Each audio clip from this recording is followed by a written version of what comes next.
Our Squawk Heads of State series continues with one of CNBC's top states for business. Joining us now, Iowa Governor Terry Branstad. Good morning, Governor. It's great to see you.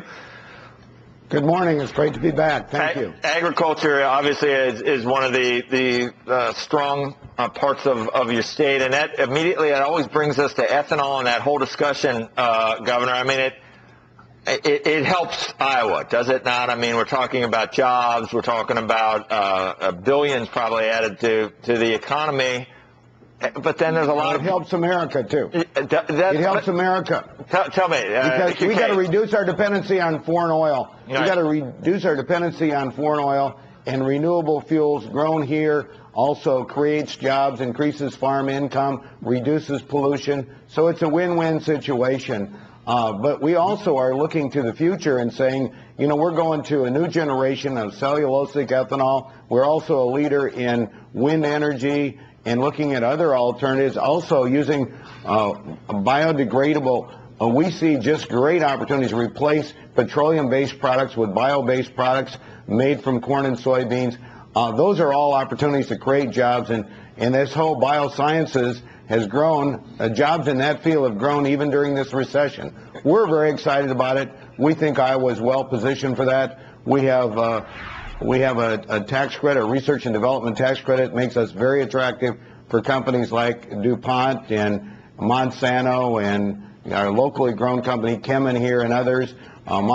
We also just recently had Cargill announce they're going to build a whole biosciences complex in Fort Dodge, similar to what they have in Eddyville, Iowa, and in Blair, Nebraska. Hey, Governor, what do you make of the argument? And Steve Ratner had an op-ed about a week or two ago on this issue around ethanol, around corn, around subsidies for corn, what it's done to food prices, and ultimately that it actually isn't really changing the game in terms of our energy problem. Well, I think they don't know what they're talking about. The fact of the matter is it has made a real difference. We have made some impact on foreign oil, and we need to do a lot more than that. We just cannot continue to depend on foreign oil. Yes, we need to drill here domestically. But is the corn crop and ethanol itself the way to do it? Given the ramifications on everything else and food prices, et cetera. Well, you look at Brazil, and of course they make their ethanol from sugarcane. It's been a great help revitalize the economy there. We think it's been helpful here in the Midwest, but we're also now going to cellulosic ethanol, can be made from wood chips, can be made from corn stover, and many other products. We just think America's got to go in a new direction. We've got to reduce our dependency on foreign oil, and we see this as an opportunity also to create good jobs. The subsidy is going to be phased out. But the fact is we've now embarked on a new approach that's making a difference, and hopefully is going to make America energy independent in the long term. Well, Governor, we could discuss this for a while. I've seen statistics that even if we stopped eating food and just grew all corn, it couldn't do more than a small fraction of our energy needs. But I'd like to just chat on something else, and that is in terms of the Farm Belt. Do you see a replay of the 1970s where land prices have more than doubled, and we're going to have another agricultural bubble that hit Iowa in the 1980s when the dollar someday is finally stabilized again?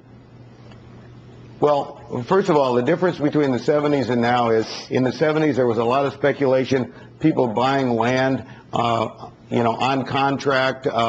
We had a situation where people were doing it as a hedge against inflation, doing it with borrowed money. Most of the people now that are buying land are paying cash, not borrowing money, so it's a much stable situation. But we are concerned about the significant increase in land, and it needs to be based on what it will produce and the kind of income that it will produce.